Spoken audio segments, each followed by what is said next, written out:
Pinipigilan ko lang ho ang inis ko sa inyo sa totoo lang. Dahil matanda na ho kayo at may galang ako sa mga ganyang edad. Pero sobra naman ho itong ginagawa ninyo. Kawawa naman ang mga taong napapahamak dahil sa pagbebenta nyo ng mga bulok na karne. Hindi porke bata ang bumibili sa inyo at walang alam sa pagpili ng karne, sasamantalahin nyo na. Aba, mag-ingat po kayo. Baka sa susunod hindi lang karning binibenta nyo ang mabulok. Baka kayo rin. Wala akong masamang ginagawa. Kaya bakit ako matatakot sa mga pinagsasabi mo? Ineng, yang mga pamangkin mo ang turuan mo para hindi sila tatanga-tanga sa buhay, ha? Sa panahon ngayon, lahat ng tao may kakayahan manloko. Kaya huwag mong isisi sa iba ang kakulangan ng pag-iisip ng mga yon. Sa akin ka nagagalit, irresponsableng tiyahin ka kung may masamang nangyari sa kanila. Ay Diyos ko po, sa ginagawang pagsagot ng ganyan sa matanda, baka naman makarma ka niyan. May mga taong nagiging malaking parte na ng buhay nila ang panloloko. Tila ba simula pa noon, hindi na nila kayang bitawan ito dahil malaki ang benepisyong nakukuha nila. Katulad ni Lydia, na noon pa man ay namulat na ang buhay ay hindi palaging pantay para sa lahat. Mas nakakaangat pa rin ang mga taong gumagawa ng masama.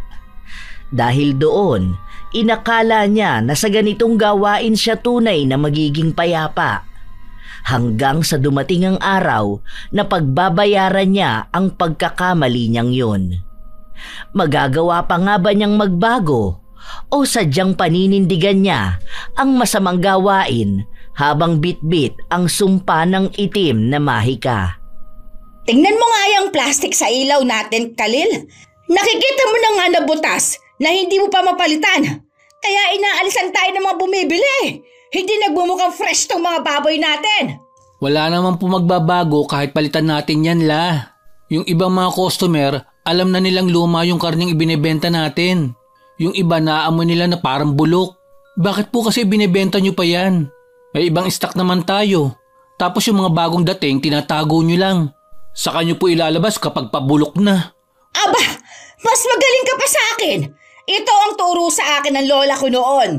Dapat munang mapaubos sa mga lumang karne para walang masayang. Hindi mo pa alam tong ganito dahil bata ka pa. Kaya nga kita tinuturuan para naman magkaroon ka ng alam. Hindi yung panay ka dyan laro sa cellphone mo. Kung mamanahin ko man po itong pwesto, sisiguraduhin ko po na fresh yung ibebenta ko. Ayoko nga po masira ang pangalan ko dahil lang po sa pangit na kalidad ng karne. Nasasabi mo lang yan ngayon dahil hindi mo alam ang patakaran sa ganitong bentahan. Kapag dalaman mo na kung gaano kadali, baka hindi mo na rin tigilan. Paano pong hindi? Nakikita ko po kayo mismo sa ginagawa nyo. Minsan kapag may bumibili sa atin, pinapalitan nyo po ng lumang karning baboy. O kaya kapag may magpapachop, hinahapulan nyo nung malapit ang mabulok. Kung kayo nga po ayaw nyo niluluto yung bulok na baboy. Tapos iba okay lang. Huwag pong ganoon, masama po yun, Lola. Panglalamang po sa kapwa yun. Huwag mo akong pinapangaralan, ha? Hindi ka pa umaabot sa buhay na napagdaanan ko. Bata ka pa. Wala kang karapatan na sabihin sa akin kung anong tama o mali. Kayo talagang mga kabataan sa henerasyon na to, mga bastos. Wala na kayong galang sa nakatatanda sa inyo. Panay kayo puna at reklamo. Hindi naman po pupunahin, Lola, kung hindi naman po nakikita na mali. Nasa edad na po siguro ako para malaman ng simpleng tama at mali po, no? Umuwi ka na sa bahay! Pampamalas ka rito Kaya ka nga isinama para makita mo mga dapat mo gawin. Hay! Buwisit na bata to. Pinasasakit ang dibdib ko. Lumayas ka nga rito at baka hindi kita matansya. Hindi na nagdalawang isip pa ang bata. Umalis siya at iniwan ang kanyang lola. Si Khalil lang ang palaging kasama ni Lydia sa pwesto dahil ito ang nag-iisa niyang apo na kasama sa bahay. Ang iba niyang apo ay sa malayo nakatira kasama ang mga magulang nila. Noon pa lang, ang negosyo ni Lydia na pagbebenta ng baboy ang nakatulong sa kanya para sa pagpapalaki ng mga anak niya. Dito siya kumukuha ng pantusto sa pag-aaral nila hanggang sa nagkaroon na sila ng kani-kanilang buhay. Matagal na siyang pinapatigil ng mga anak niya sa pagbebenta sa palengke dahil matanda na siya.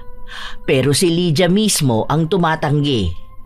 ayaw niyang bitawan ang ginagawa niyang ito. Malaki rin kasi ang kinikita niya, lalo pa at hinahaluan niya ng maling gawain ang pagbebenta. Kapag bago sa paningin niya ang bibili, ibinibigay niya ang mga baboy na pasirana at mahirap ng ibenta. Kahit na maraming tao ang umiiwas sa kanya dahil alam na ang gawain niya, meron pa rin siyang nabibiktima. Lalo na ang mga mamimili na hindi marunong tumingin ng mga karne. Nang araw na yon, maagang umuwi si Lydia dahil wala nang gaanong tao sa palengke. Nakauwi na ako't lahat-lahat, nakahilata ka pa rin dyan, bata ka. Ano? Ganyan na lang ba talaga ang gusto mong gawin, ha? Lo, katatapos ko nga lang po magugas ang plato. Nagsaing na rin po ako. Umupo lang po ako saglit, sakto naman po na dumating po kayo. Gusto niyo po ba sa susunod mag-video po ako? Para po mapapanood niyo ang ginagawa ko rito sa bahay. Malinis na pala tong bahay sa mata mo. Ha? Nung kabataan namin, kapag may mga alikabok na ganyan at naabutan ng lola naming hindi pa malinis, baka mukha namin gawing basahan. Swerte ng mga kabataan ngayon, hindi naabutan ng ganong klase ng pagdisiplina. Kaya ayan, walang ginawa kundi maging pilosopo kapag kinakausap. Lola, noon po yun. Noong kabataan niyo po. Hindi po ngayong katandaan niyo. Aba, pilosopo ka talaga ano? Huwag mo nang dagdagan ang inis ko ngayong araw, Kalel. O siya, iabot mo to kay Loridel. Sabihin mo 2 kilo yan. Babayaran na yan sa katapusan, ha? Saka magkusa naman kamo siya magbayad. Hindi yung sisingilin pa siya. Ang baho naman ito, La. Hindi naman po siguro puro bulok tong pinautang niyo, no? Mamaya, magrereklamo na naman sila na mabaho kapag nilalaga na. Tapos may lasa. Noong nakaraan po kasi narinig ko siya nagkukwento eh. Hindi raw masaid hanggang buto. Kasi nga, ang pangit ng lasa. Nakakasuka raw po. Bakit kasi niya sasairin hanggang buto? Masiba naman siya masyado. Pagkain na nga ng aso ang buto eh. Gusto niya pang ngatain? Saka, anong may lasa? Hindi lang kamo siya marunong magluto. Nakakahiya naman po kasi La. Mabaho naman po talaga kapag pinapakuluan. Marami kamo siyang arte sa katawan niya. Akala mo naman hindi siya galisin. Hindi siya anak ng mayaman, para mag-inarte. Pasalamat nga siya at pinapautang ko pa siya eh. Kapag nagreklamo siya, ibalik mo sa akin yan, ha? Para hindi na siya makaulit sa akin. Napakamot na lang sa ulo ang bata, pero sinunod niya pa rin ang utos ng kanyang lola. Palagi silang nagtatalo dahil hindi sang-ayon si Khalil sa gawain na panloloko ng kanyang lola. Naaawa siya sa mga tao, pero palagi sa kanyang sinasabi na hindi siya magtatagumpay sa buhay kung hindi niya hahaluan ng panloloko ang ginagawa niya. Habang lumilipas ang mga araw, walang nagbabago sa ginagawa ni Lydia.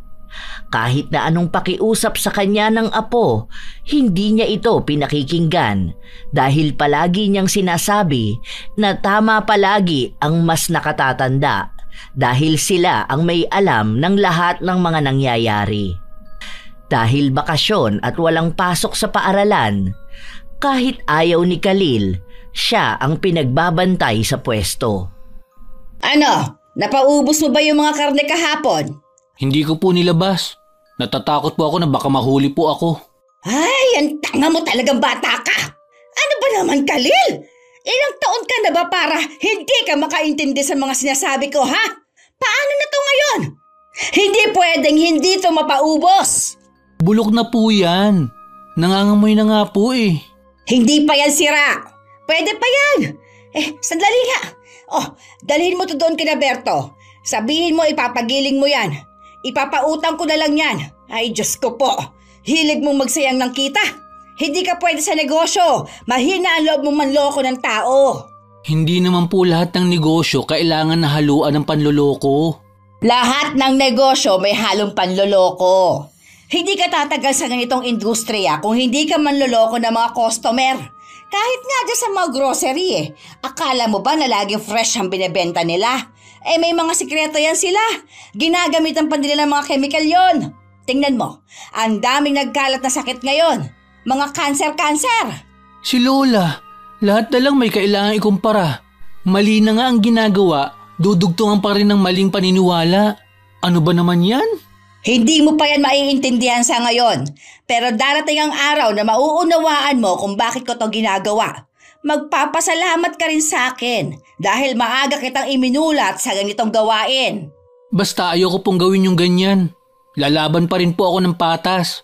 Hindi ko po masisikmura magpakain ng bulok na karne sa ibang tao. Tapos binayaran naman nila ng maayos sa akin. Wala na akong balak na makipagtalo pa sa'yo. Sige na, ipaggiling mo na yan.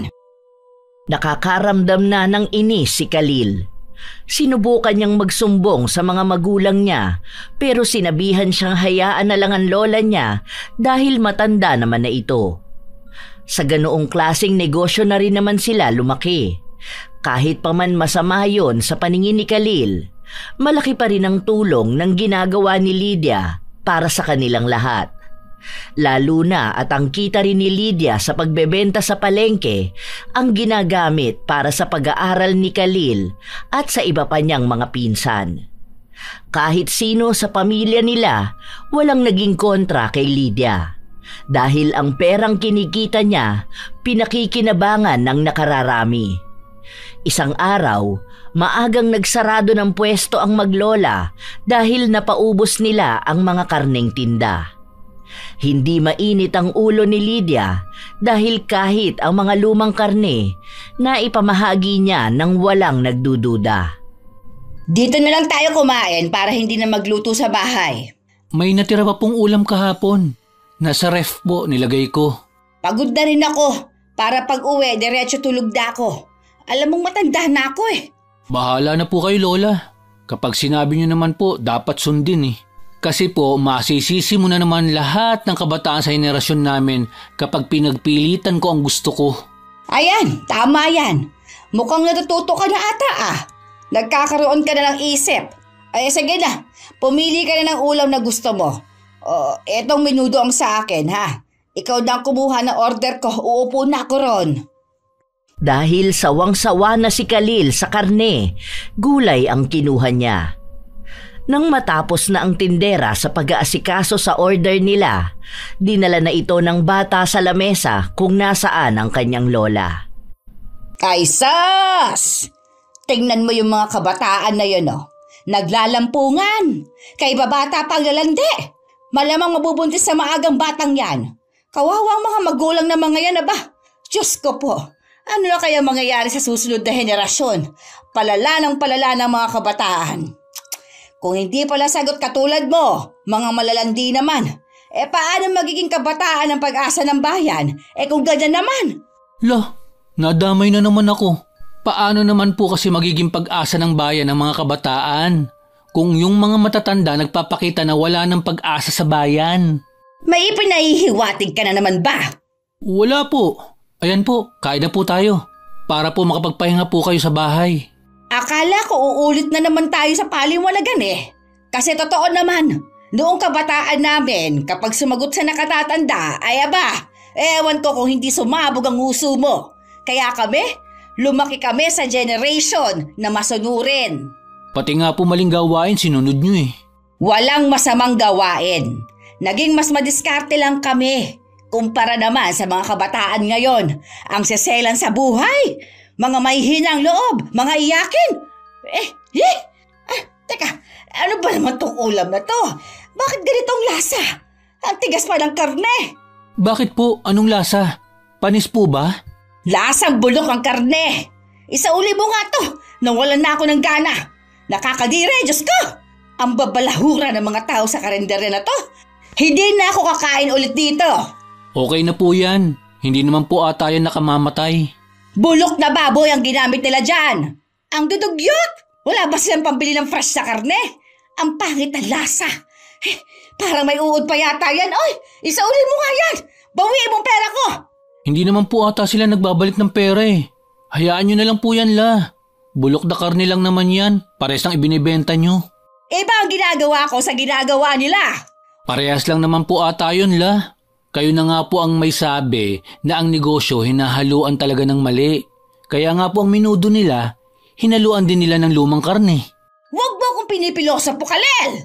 Huwag mong ibinabalik sa akin ang mga ginagawa ko, ha? Sandali, ako ang babawi na pera ko. Ang kakapal na mga mukha ng mga tao itong pakainin ako ng bulok na karne. Nagbabayad ako ng tama. Hindi para lokohin nila lang ganito. Ang mga taong ganito, mga hindi pa makarma. Pinipigilan ni Khalil ang lola niya pero mas nangingibabaw ang galit ng matanda. Para matigilan siya sa paggawa ng eskandalo, ibinalik ng tindera ang pera niya. Pero kahit na ganon, hindi pa rin nagpaawat si Lydia sa pagbubunganga niya. Pinagmumura niya ang lahat ng tauhan sa karinderya. Halos gusto na niyang itaob ang mga paninda nila. Sinabihan niya rin na wala nang bibili sa mga bulok nilang ulam. Paulit-ulit na nagsasalita ang matanda hanggang sa nakauwi na sila sa bahay nila. Ikuha mo nga ako ng tubig. Hina-high blood na yata ako. Buwisit yung may-ari ng karinderya na yon. Ang sama siguro ng ugali nun. Nagpapakain ng bulok sa mga customer. Buwisit talaga. Sana magsarado na sila para wala na sila naloloko mga tao. Nabiktima pa ako ng mga walang hiyang yun, oh. Tama na po yan, La. Pinalalala nyo lang nararamdaman nyo. Mamaya, atakihin kayo niyan sa puso. Kayo rin, hindi pa naman kayo nagbabago. Baka hindi kayo mapunta sa langit. Isa ka pang bata ka! Kapag inatake ako sa puso, ikaw ang dahilan doon. Naiinis na nga ako, dadagdagan mo pa talaga eh. Hindi ka matino kasama sa bahay. Pinapagaan ko lang naman po ang kalooban nyo. Kanina pa po kasi kayo daldal ng daldal. Hindi naman na kayo naririnig ng tao. Naibalik naman po yung ibinayad nyo kanina. Dahil papaano hindi ako magagalit, ha? Ganun sila magnegosyo. Ay, ang hirap talaga kausap ng mga matatanda. Palaging sila ang tama. Galit na galit kapag ginagawa sa kanila yung ginagawa nila sa iba. La, hatid ko na po kayo sa kwarto nyo. Tigil na po kayo, ha? Mabuti na lang po pala hindi ko kayo tinuruan sa social media. Baka po panay kayo ran sa mga post nyo kapag nagkataon. Kahit hanggang kinabukasan, walang tigil sa pagbubunganga ang matanda. Kinukwento niya rin sa mga kakilala niya ang tungkol sa karinderya. Sinisiraan niya para wala nang pumunta at bumili. Kahit na pinipigilan siya ng apo, tuloy pa rin siya sa kanyang inis. Lola, may bumibili po. Ako na lang po ba magbibigay rito? Bahala ka po. Hindi po mapapaubos itong nakatago rito. Hindi, ako na dyan. Huwag kang makialam kung hindi ka naman marunong. Ano ba kailangan niya? Ang sabi niya, pangsigang daw po. Utos sa kanya ng tita niya. Basta yung marami raw po sanang taba-taba.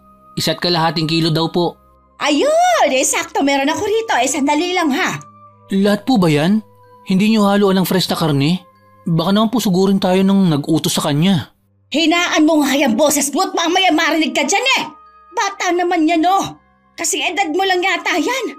Kapag mga ganyan, mga mangmang pa yan sila. Walang alam sa pinabibili sa kanila. Kaya hayaan mo na. Grabe ka naman po. Paano po kung ako ang nasa sitwasyon na ganyan? Tapos inutusan niyo ako. Kaso niloko ako ng pinagbilhan ko. Kaya nga tinuturuan kita na huwag maging tanga. Para hindi maloko, di ba? Hindi rin ako natatakot na sugurin ako ng mga nagpapabili sa kanya. Pwede ko na maitanggi na yan ang ibinigay ko eh. Madali lang yan. Sanay na ako sa ganyan dati pa lang. Basta't malahimik ka dahil baka ikaw pa ang magpahamak sa akin. Huwag ka na panayan tanong. Awang-awa si Khalil sa bata na pinagbigyan ng kanyang lola ng lumang karne. Naaalala niya kanina na may uod pa yung maliliit. Binabad niya lang sa tubig at hinugasan para mawala. Iniisip niyang paano kung pagalitan at bugbugin ng bata dahil lang sa ginagawa ng kanyang lola. Maaari din na magkasakit ang makakakain ng ganong klase ng karne. Ngunit kahit na anong gawin niya, mas naniniwala pa rin si Lydia na ganoon ang labanan sa tunay na buhay. Kapag tanga ang bumibili, mauutakan sila ng mga mapagsamantalang tindera. Dalian mo namang kumilos dyan para makauwi na tayo. Baka makalimutan mo pa pinapadala ko sa'yo, ha? Okay na po. Tara na, La. Sigurado ka ba na wala ka nang naiwan? Yung ipinamili natin kanina. Andyan na ba? Opo, wala na ako nakalimutan. Ako na po maghawak niyang bag niyo. Bago makaalis ang maglola, natigilan sila sa pagdating ng isang babae. May bit-bit itong isang plastik na mukhang naglalaman ng karne ng baboy. Excuse me po. Nagsarado na po kayo? May gusto po sana akong ibalik na binili kanina eh. Ano? Bakit mo yan binabalik? Sigurado ka ba na sa amin mo yan binili? Hindi ko natatandaan na pinagbentahan kita Hindi po kasi ako ang bumili, yung pamangking ko po. Inutusan ko siya kanina, kaso po mali itong nabili niya. Ano bang mali dyan? May amoy na po kasi itong karne. Sira na po yata ito. May ibang kulay na rin po kasi eh. Isasauli ko na lang po sana. Hindi ko po naibalik kanina dahil abala ako sa ginagawa ko.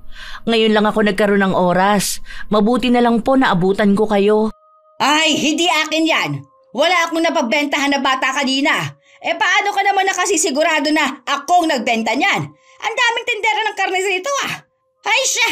Itanong mo sa kanila kung sino nagbenta sa pamangkin mo. Nagmamadali kami. Kailangan na namin makauwi. Ito ho kasi yung tinuro niya sa akin.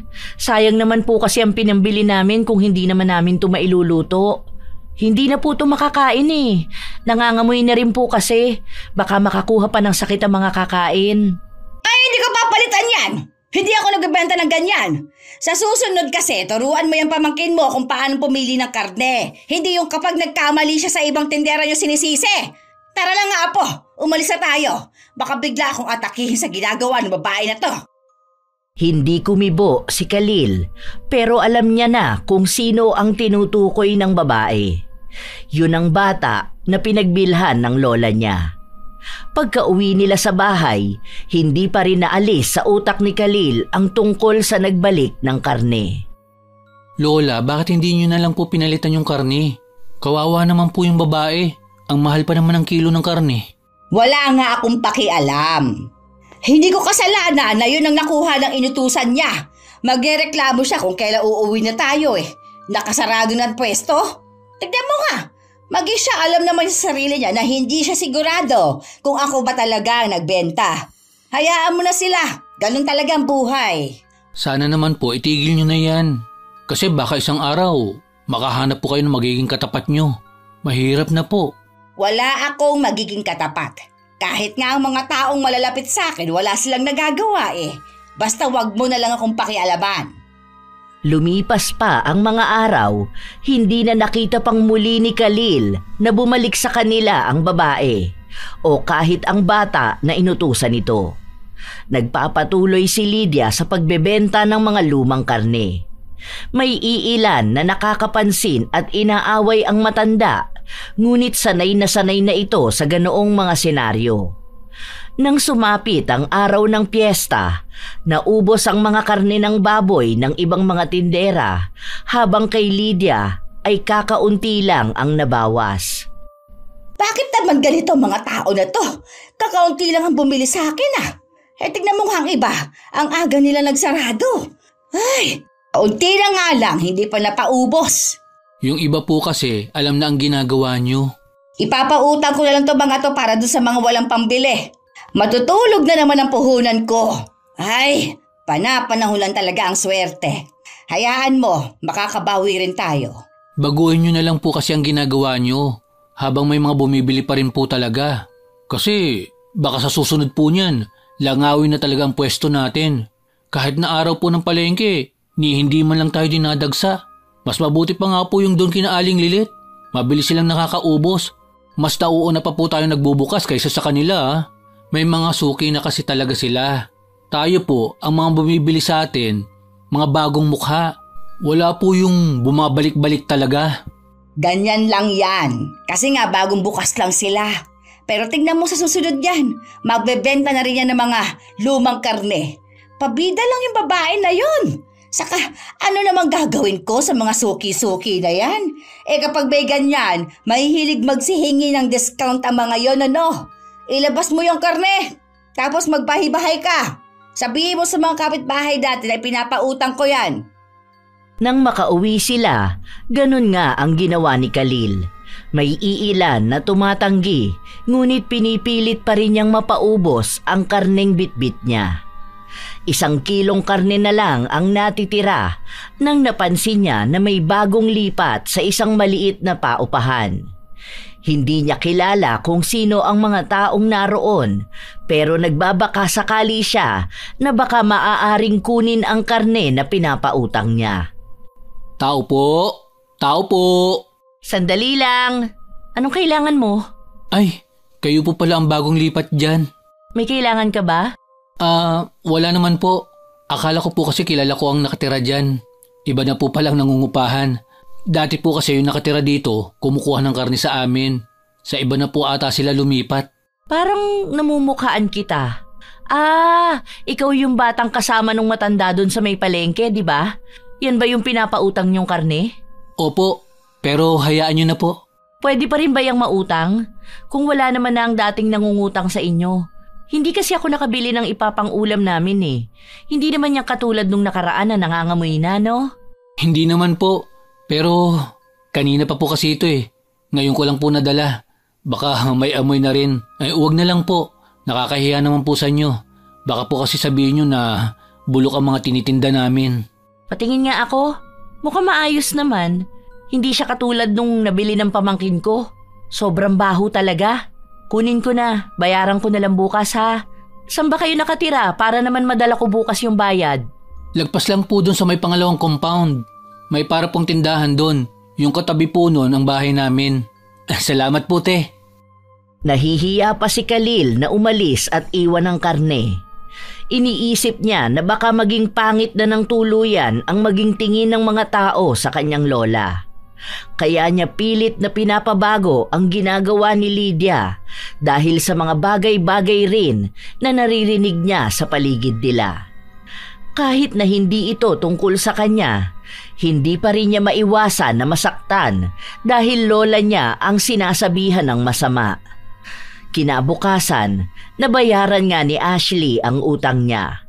Si Lydia pa ang humarap sa babae. Hindi ba yun ang babae na nagrereklamo sa atin nung nakaraan? Pinautang mo yun? O saan nakatira yon? Sa dating bahay po ni Auntie Marlene. Nagulat nga po ako na sila pala ang bagong lipat doon. Yung may abnormal na bata sa loob ng bahay. Lola, ano po ba naman yan? Baka po marinig kayo dyan eh. Hindi naman po abnormal ang tawag sa kanila. May sakit po yun. May autism po siya. Huwag niyo naman pong gamitin ang term na abnormal. Wala akong pake. Noong panahon namin, ganyan tawag sa kanila. Autism pang nalalaman eh.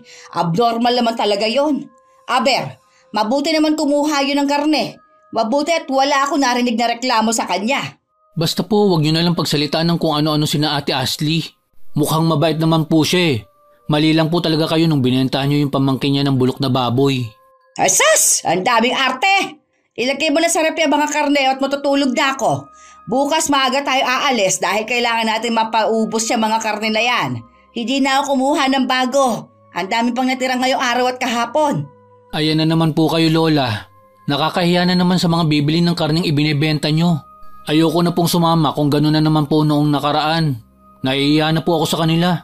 Nabubuli na nga po ako eh. Dahil inaasar po nila akong mabaho na parang karne na ibinebenta nyo. Wala ka mo silang pakialam. Hayaan mo kasi ang mga buli-buli na yan. Titigilan ka rin ng mga yon. Ay, bahala ka na dyan. Pagod ako. Tinawagan ni Khalil ang mga magulang niya para magsumbong. Gusto na niyang sumama sa kanila pabalik sa Mindoro, pero ayaw ng mga magulang niya dahil walang magbabantay sa kanyang lola. Hindi naman yon mahaharap ng iba niyang mga pinsan dahil yung mas matatanda sa kanya ay may mga asawa na at ang iba naman ay may mga trabaho. Napapagod na si Khalil sa paulit-ulit na ginagawa ni Lydia, ngunit wala naman siyang ibang pagpipilian kundi ang sikmurain din ang pagiging mandaraya ng lola. Sa paglipas ng mga araw, mas naging matumal ang bentahan ng karne. Ang ibig lang sabihin nun ay mas matatambak ng matatambak ang mga karne. Itapon na po natin to. Ang baho. Nasusuka ko la. Huwag ka nga mag-inarte dyan, hoy. Umayos ka dyan. Bilisan mo sa paglilinis niyan. Ayoko na po. Di ko na po talaga kaya. Hindi na napigilan ni Khalil na masuka. Kahit napilitin siya ng kanyang lola na tapusin ang paglilinis ng mga karne, hindi na ito sinunod pa ni Khalil. Dahil sa ginagawa niya ay mas lalong nainis ang matanda. Pinagalitan niya si Khalil at ilang beses na pinagsabihan. Wala na pong bibili niyan, La. Kahit na anong ayos natin sa ilaw para magmukhang fresh ang mga karne. Hindi na nila kukunin yan. Hindi pa nga po nila nahahawakan na aamoy na eh. Huwag mong pinapamalas ang pagbebenta ko, ha? Mas mabuti pang ligpitin mo yan, tapos ipagiling mo. Pag uwi natin, ilako mo yan para ipautang. Gawan mo ng paraan, luging-lugi na tayo eh. Hindi naman po kasi tayo malulugi kung hindi kayo nanlalamang sa kapwa nyo. Mababawi naman po sana to kung sa una pa lang maayos nyo ng pinagbebentahan ng mga tao. Panay ka reklamo! Sundin mo na lang ang utos ko! Sa pilitang ginawa ni Khalil ang utos sa kanya. Pagbalik niya sa pwesto, nagliligpit na ang kanyang lola. Tutulong na sana siya nang biglang may nagtanong na 2 dalagita sa pwesto nila. Naghahanap sila ng giniling na baboy. Sakto naman na hawak na yon ni Khalil. 1 kilong giniling. Kunin nyo na at last na to. Sandali lang. Ibabalot ko na, ha? Ano bang balak nyo lutuin? Alam nyo, masarap to kapag may patatas at carrots. Halatang madaling nauto ng matanda ang mga kabataan. Sa tingin ni Khalil ay hindi naman nalalayo ang edad ng mga yon sa kanya. Maaaring mas matanda lang ng 1 o 2 taon. Mahiyain din ang mga dalagita kaya siguro hindi na sila naghanap pa ng ibang nagtitinda.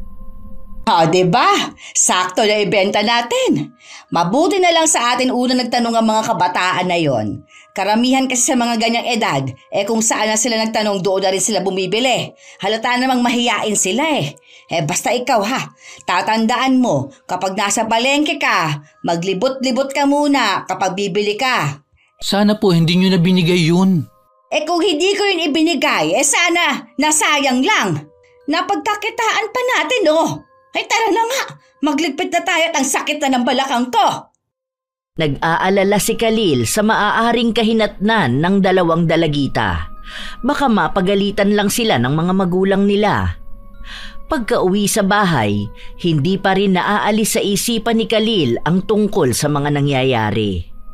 Doon niya napagtatanto na minsan ay hindi mapagkakatiwalaan ang mga taong nakatatanda sa kanila. Dahil minsan, sinasamantala ng mga matatanda ang bata nilang isipan para lang makapanlamang. Naaawa siya sa ibang mga nagiging biktima dahil alam niyang hindi lang lola niya ang gumagawa nun. Kinabukasan, maaga silang nagising dahil sa isang malakas na sigaw, kasabay ang kalabog sa kanilang pinto. Tingnan mo nga kung sino yun, Khalil! Ang bastos naman! Ang aga-aga pa nang iistorbo! Binuksan ni Khalil ang pinto kung saan bumungad sa kanya ang isang pamilyar na mukha. Ate Ashley, bakit po? Ano pong kailangan nyo? Parang galit na galit po kayo. Nasaan ang lola mo? Gusto ko siyang makausap. Bakit po, te? Natutulog pa po kasi siya eh. Mahalaga tong sasabihin ko sa kanya. Tawagin mo na, please. Pagtataka lang ang mababaka sa mukha ni Khalil. Pumasok siya sa kwarto ng kanyang lola at ginising ito. Dahil sa istorbo, naiinis na lumabas si Lydia. Ano ba? Bakit ba ang aga-aga nang iistorbo ka? Ano kailangan mo sa akin? Kayo ba ang nagbenta ng giniling sa mga pamangkin ko? Anong giniling pinagsasabi mo? Mukha bang nagbebenta na kami? Hindi pa nga kami nagbubukas ng pwesto. Kahapon, kayo po ba ang nagbenta ng bulok na giniling? Ang kapal na mukha mong sabihin bulok. Hindi ko kilala ang mga pamangkin mo. Malay ko ba sa pamilya ninyo? Bakit ba kapag mga ganyan sa akin ka nagpupunta, ha? Ako lang bang nagbebenta ng karne sa palengke? Ha? Maglipot ka rin! Lumabas ka para makita ba? Panay ka kasi utos sa mga batang walang alam. Dahil kayo lang naman ang nagbebenta ng bulok at nanloloko sa mga bata. Bumibili ako, pero kahapon wala ako kaya inutusan ko yung 2 kong pamangkin na bumili ng uulamin nila. Pero alam niyo kung anong nangyari sa kanila? Nasa ospital sila ngayon. Kanina ko lang natikman yung karneng niluto nila. Alam kong galing yun sa inyo. Huwag mo akong pagbintangan! Hindi ko kasalanan kung may nangyayaring masama sa mga pamangkin mo. Ay tigilan mo ako dyan, babae ka! Pinipigilan ko lang po ang inis ko sa inyo sa totoo lang. Dahil matanda na ho kayo at may galang ako sa mga ganyang edad. Pero sobra naman ho itong ginagawa nyo. Kawawa naman ang mga taong napapahamak dahil sa pagbebenta nyo ng mga bulok na karne. Hindi porket bata ang bumibili sa inyo at walang alam sa pagpili ng karne, sasamantalahin nyo na. Aba, mag-ingat po kayo. Baka sa susunod hindi lang karning binibenta nyo ang mabulok. Baka kayo rin. Wala akong masamang ginagawa, kaya bakit ako matatakot dyan sa mga pinagsasabi mo? Ineng, yang mga pamangkin mo ang turuan mo para hindi sila tatanga-tanga sa buhay, ha? Sa panahon ngayon, lahat ng tao may kakayahan manloko, kaya huwag mong isisi sa iba ang kakulangan ng pag-iisip ng mga yon. Sa akin ka nagagalit, irresponsableng tiyahin ka kung may masamang nangyari sa kanila. Ay Diyos ko po, sa ginagawa mong pagsagot ng ganyan sa matanda, baka naman makarma ka niyan. Ingat po kayo. Baka sa inyo mapuntay ang karma na sinasabi ninyo. Magbago na po sana kayo. Matanda ka na. Kakaunti na lang ang buhay na ilalagi mo sa mundo. Mas pinipili mo pang maging manloloko at mapagsamantala. Agad na tinalikuran ni Ashley ang matanda na naging dahilan upang mas lalong magalit si Lydia. Nais niyang sugurin ng dalaga, ngunit pinigilan siya ng kanyang apo. Nahihiya na rin si Khalil dahil ang daming kapitbahay na nakarinig ng pagtatalo nila. Uugong na naman ang balita tungkol sa binebenta ng kanyang lola. Buwisit na babae yun ah. Ang kapal na mukha niyang sugurin ako sa bahay ko. Sa susunod na makikita ko yan, tatagain ko talaga siya. Lola, kumalma na po muna kayo. Mamaya tumaas na naman po ang BP niyo niyan. Ginagawa pa akong mali.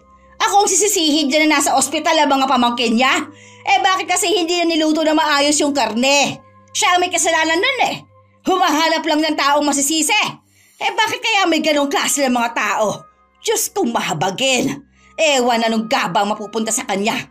Tama naman din po kasi ang sinabi niya eh. Mga bata pa po ang mga yon. Tapos makakakain sila ng bulok na karne. Malamang po, kahit naman ikaw po siguro, sasakit din ang tiyan nyo, di ba? Ngayon, kinakampihan bang babae na yon? Hindi naman po ito kampihan, Lola. Sinasabi ko lang din po kung anong kapahamakan ang pwede mangyari doon sa mga taong pinagbebentahan nyo ng mga sirang karne. May mga bakterya na po yun. Kahit pa sabihin na nailuto na. May malaking epekto po yun sa kalusugan ng isang tao. Nagbabayad po sila ng tama. At yung pera na yun, pinaghihirapan nila. Tapos kayo po, niloloko nyo sila? Hindi po ba unfair naman yun? Hindi totoo na may unfair sa mundong ito. Dapat marunong ka lang sa buhay. Kung tanga ka, maloloko ka. Kaya nga dapat maging wais tayo sa buhay.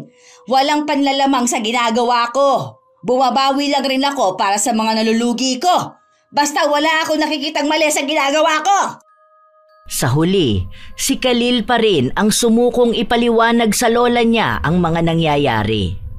Kahit na meron ng napahamak, tuloy pa rin si Lydia sa pagbebenta ng mga lumang karne. Mas lalo niya lang ginagalingan ang diskarte. Minsan, pinapalitan niya ang karne kapag nasa plastik na para hindi makapagreklamo ang bumili, lalo na kung siya naman ang pumili ng bawat karne.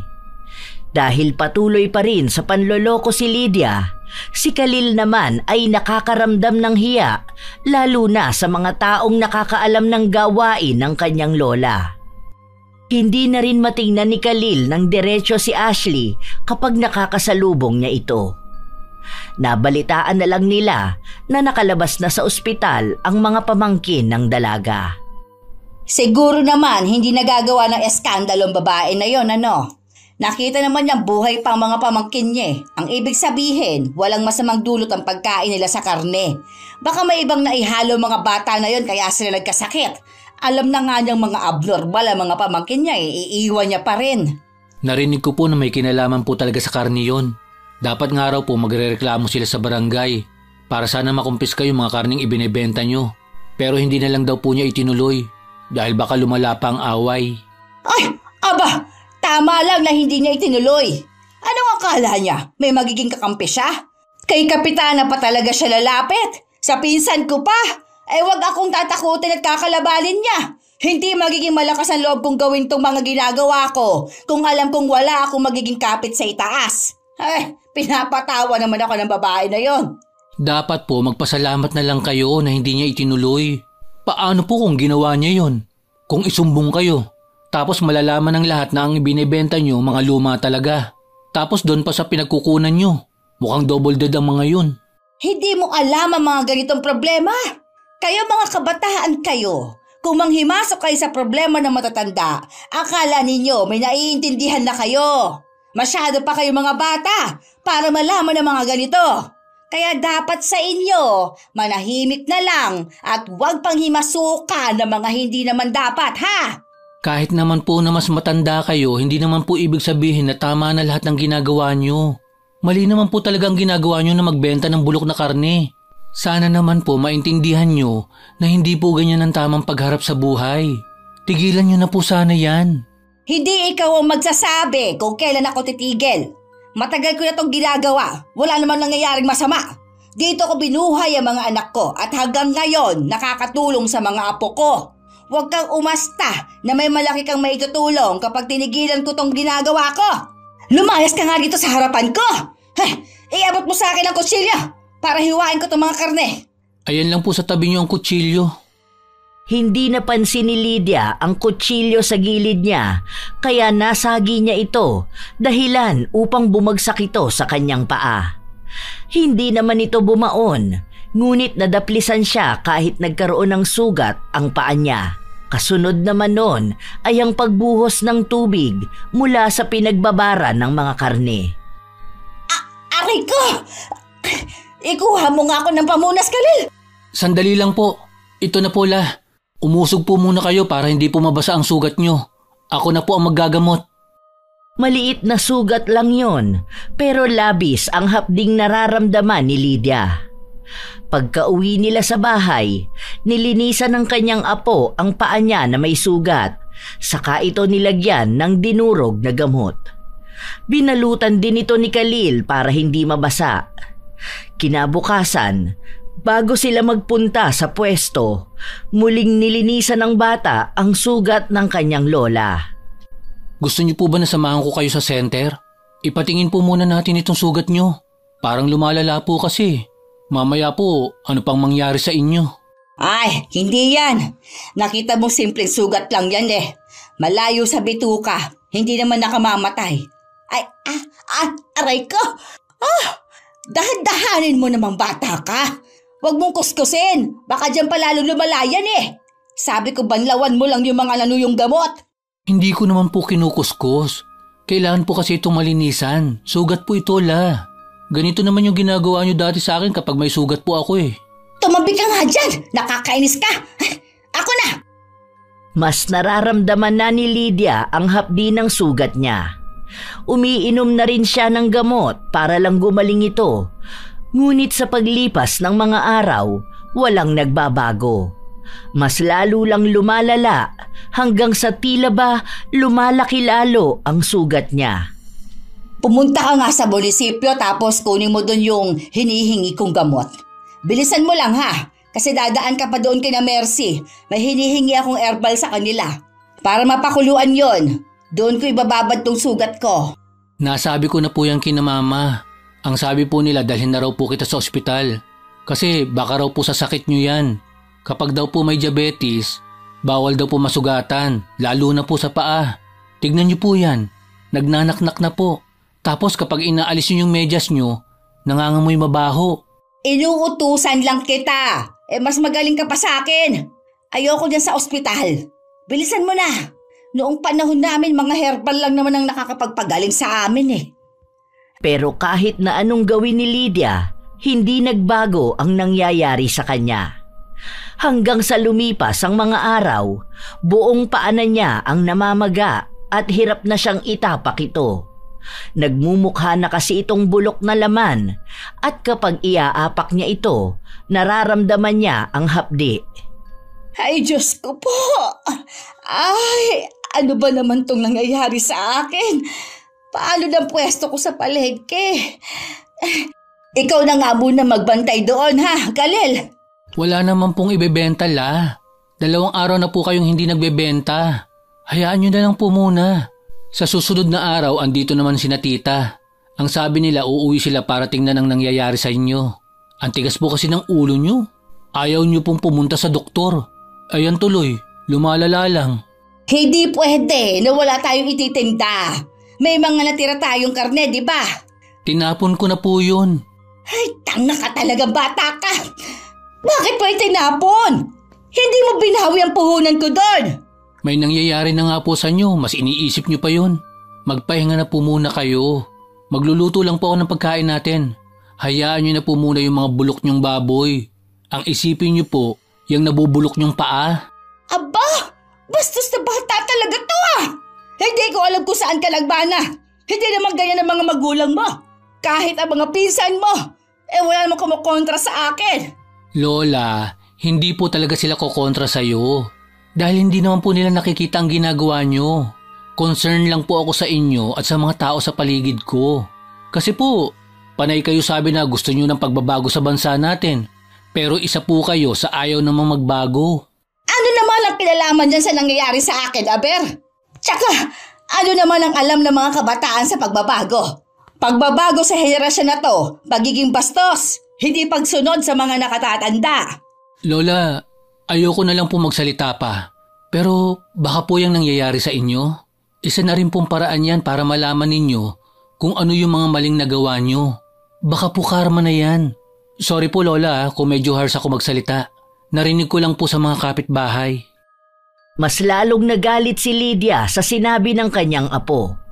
Binato niya ito ng tungkod niya pero agad namang nakaiwas si Khalil. Dahil sa kalagayan ng matanda, hindi na siya nakapagbukas pa ng pwesto. Pinaupa na lang muna ito sa iba habang si Khalil naman at ang tiyahin niya ang nag-aasikaso kay Lydia. Dinala na nila sa ospital ang matanda pero nilinisan lang ang sugat nito at nagbigay ng mga pamahid na makakatulong para matuyo ang sugat. Ay, aray ko! Ay, napapaso ako! Ang init naman na tubig na ginagamit niyo! Ano ba naman yan? Hindi po ito mainit. Lumambig na nga po ito dahil dapat kanina pa ito. Huwag nyo nalinisan! Sakit, hindi ko kaya! Hayaan nyo na muna, mamaya na lang. Hindi po pwede. Kasi sabi ng doktor na dapat malinis tong paan nyo palagi. Kung hindi, baka po ma-infeksyon kayo. Bahala po kayo. Baka maputol talaga ang paan nyo. Aba, talagang tinakot pa ako ng batang to.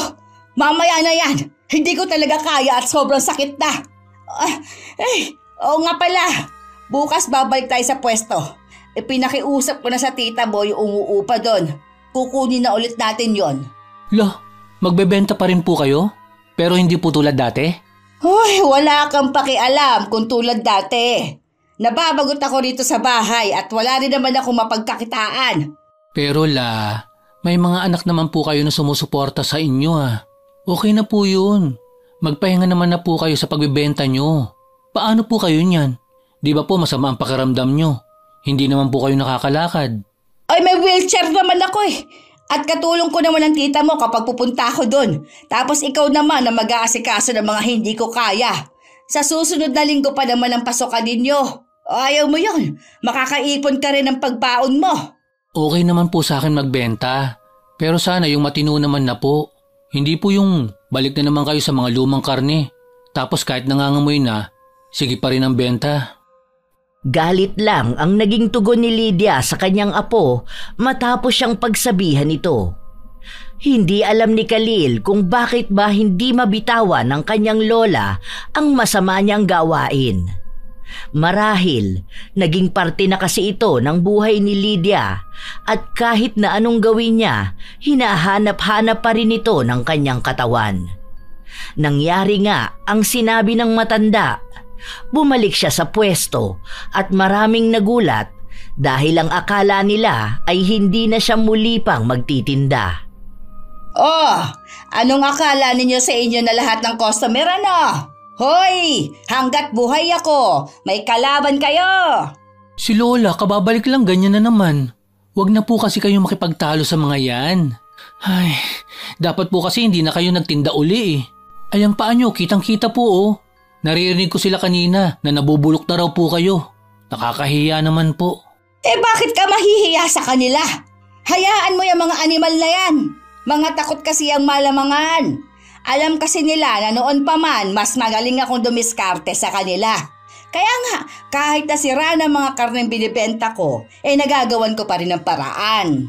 Isa pa po sa iniisip ko, baka ano pang mangyari sa inyo. Baka lalong lumala po yung sugat nyo sa paa. Nilalangaw pa po oh. Bawal naman po kasi siyang balutan kasi sabi ng doktor, kailangan niyang nahahanginan para matuyo.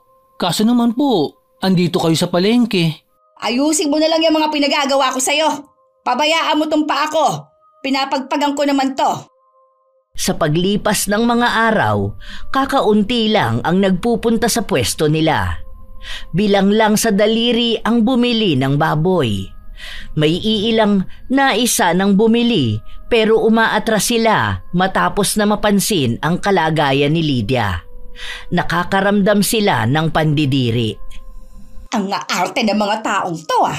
Ano bang akala nila sa akin? Diyos ko, huwag lang sana mangyari sa kanila to. Kung alam lang nilang pinagdaraanan ko kumikirot pa ang paa ko palagi at masakit. Yan na nga po ang sinasabi ko sa inyo. Kahit naman po kayo, di ba? Kapag po nakakita kayo ng nakakadiri, ayaw nyo na bumili doon. Naaalala nyo po ba yung naglalako ng suman na may sugat sa ulo? Ayaw nyo na pong bumili sa kanya kasi nakakadiri siyang tingnan. Siniraan nyo rin po siya. Kaya ayun, tumigil na sa pagtitinda. Iba naman kasi yon. Sa kanya naman nakakadiri talaga sobra.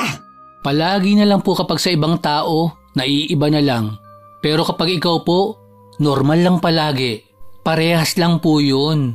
Kasi kapag nakikita nila ang paa nyo, pakiramdam nila hindi na nila makakain ang lulutuin nila kapag binili nila itong paninda nyo. Sana po kasi nakikinig kayo sa akin.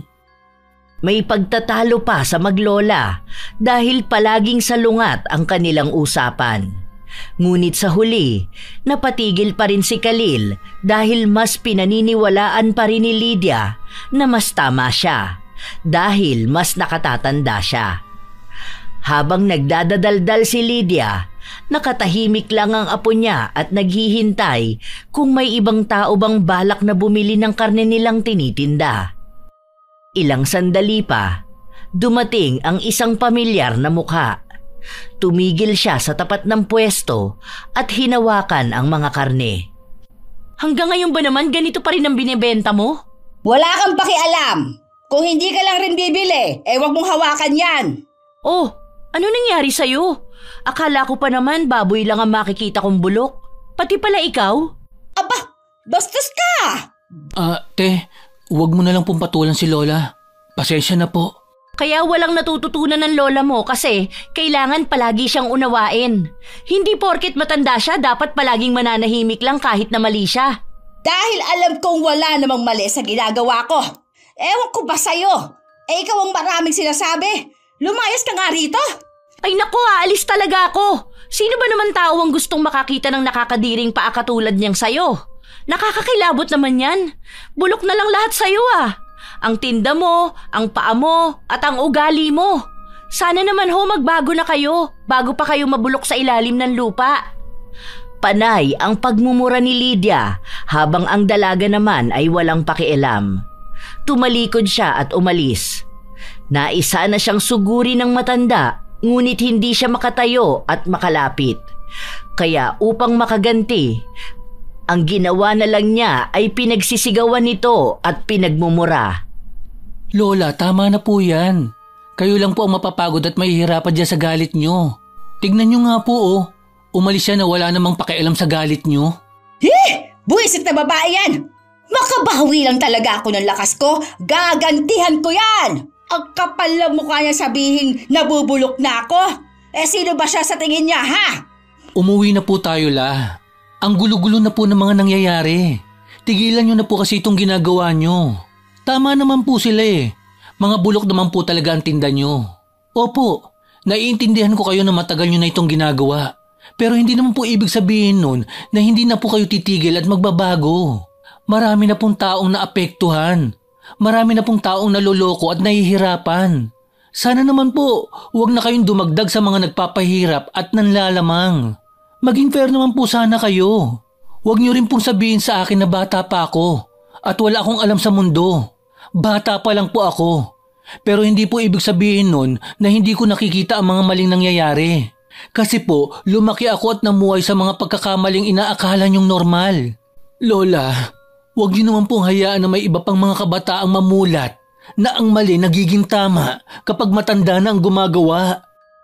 Hindi na napigilan pa ni Khalil na maglabas ng kanyang mga hinaing. Napapagod na siyang kimkimin lahat yon dahil lang sa pagiging mas bata niya. Pinaliwanag niya sa kanyang lola na hindi ibig sabihin na tinatama siya ng mas bata, kabastusan na yon. Dahil may mga pagkakataon namang may kamalian ang nakatatanda, ngunit palaging pananahimik lang dapat ang maging tugon ng kabataan. Sa paglipas ng mga araw, tuluyang tumigil si Lydia dahil ayaw na siyang samahan ng kanyang apo sa pagtitinda. Sumapit na rin kasi ang araw na may pasok na sila sa paaralan.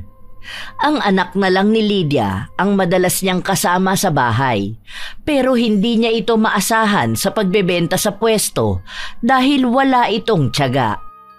Kumain na po kayo para po makainom kayo ng gamot. Mamaya po lilinisan ko ang sugat nyo. Tapos ilalagay ko po yung ointment na pinadala ni Tito. Binili raw po niya yon nung nasa Thailand siya. Maganda raw po yun at effective. Hindi na yata gagaling to gasa pa ako. Hayaan mo na yan. Kung ganyan talagang kapalaran ko, wala naman ako magagawa eh. Gagaling pa po kayo. Huwag lang po sanang matigas ang ulo nyo. Sabi po ni Tita, hindi naman kayo nakikinig kapag pinapainom kayo ng gamot. Panay na lang ako inom ng gamot. Hindi naman ako gumagaling. Bahala na. Kapag namatay ako, baka yun na talaga ang oras ko. Matanda na rin naman ako, di ba?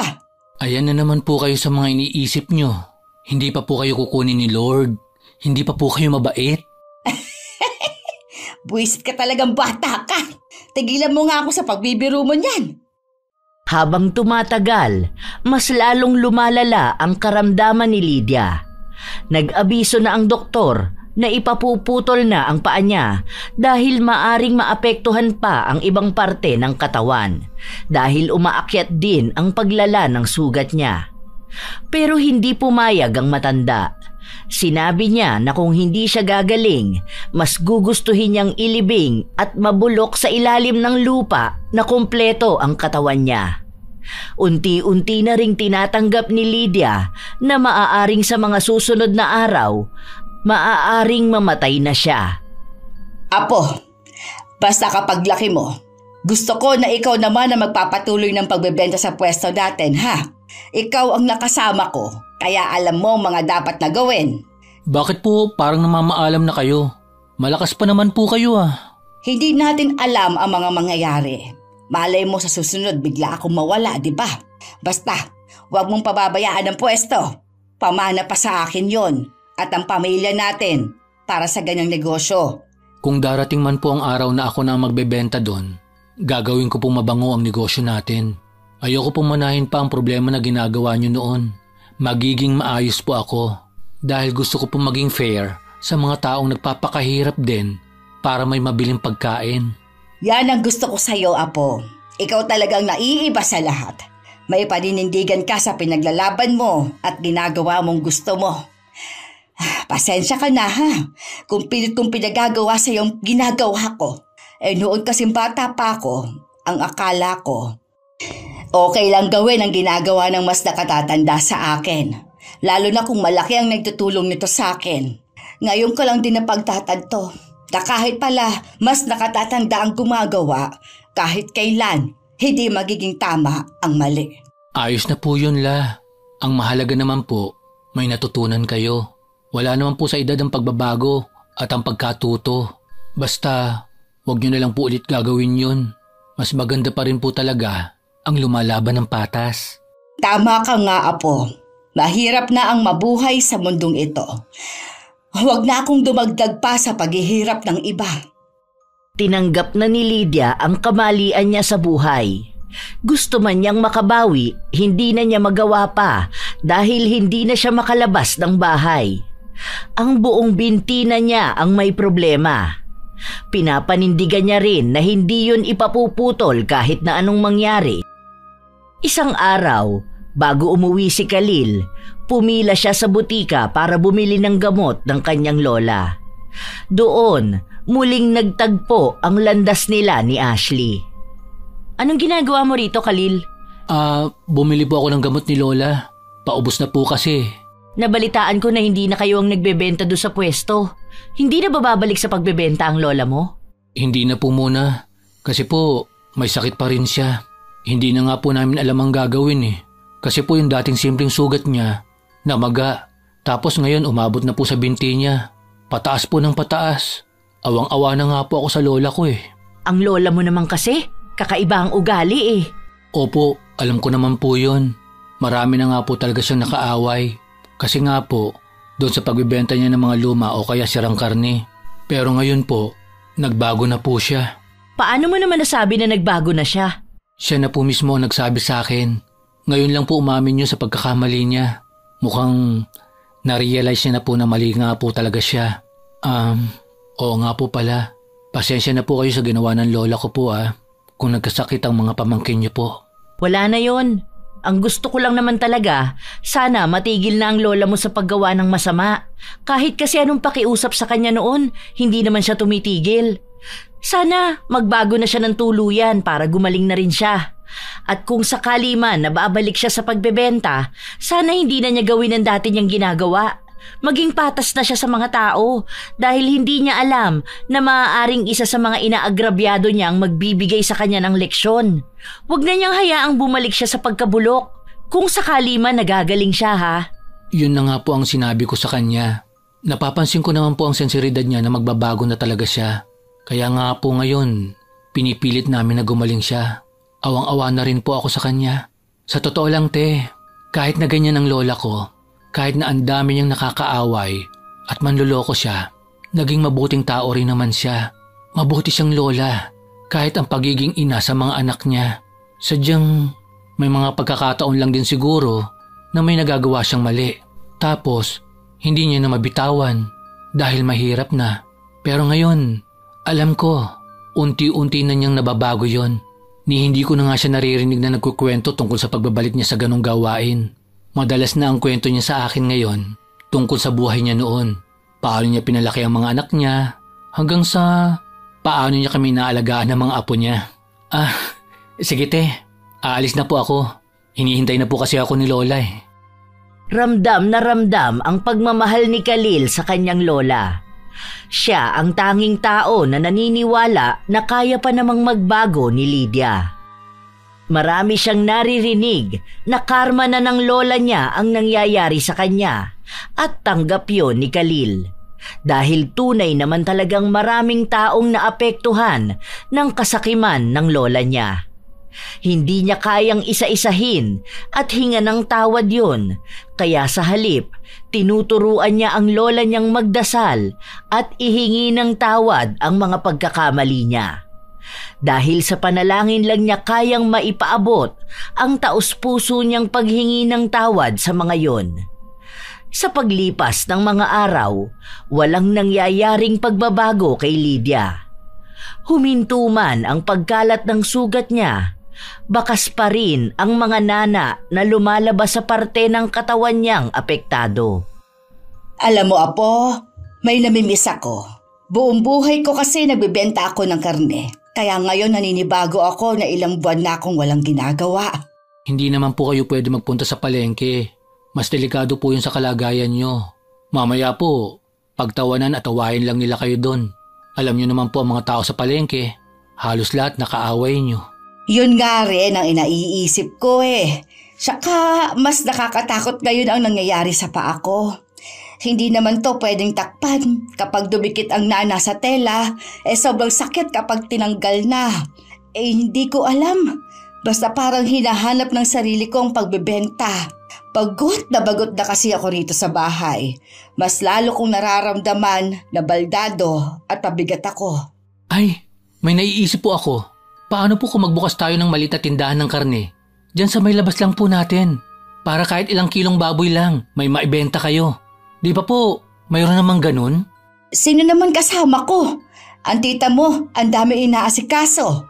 Ay, sa susunod na linggo uuwi yun sa kanila. Hinahanap na ng mga bata.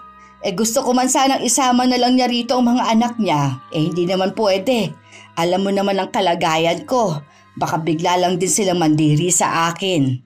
Ako nga nandidiri sa sarili ko Ako na lang po. Half day lang naman po ang pasok namin Tuwing hapon ang pasok ko.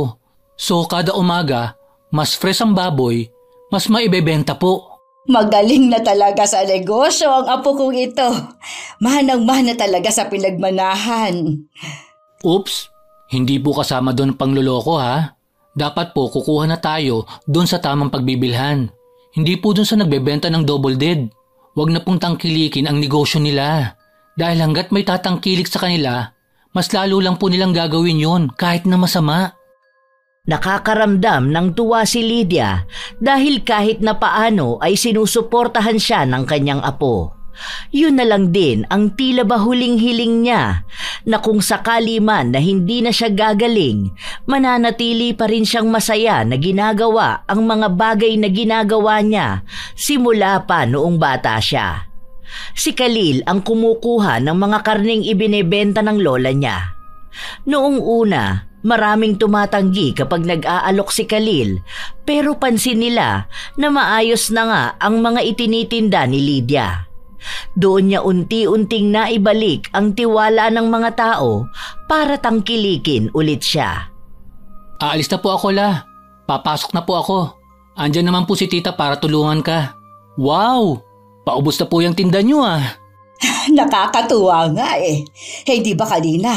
Di pa tayo naglalatag, ang dami na kaagad nagtatanong. Sabi nila mabuti na lang mas malapit dito dahil hindi na nila kailangan mapunta sa palengke.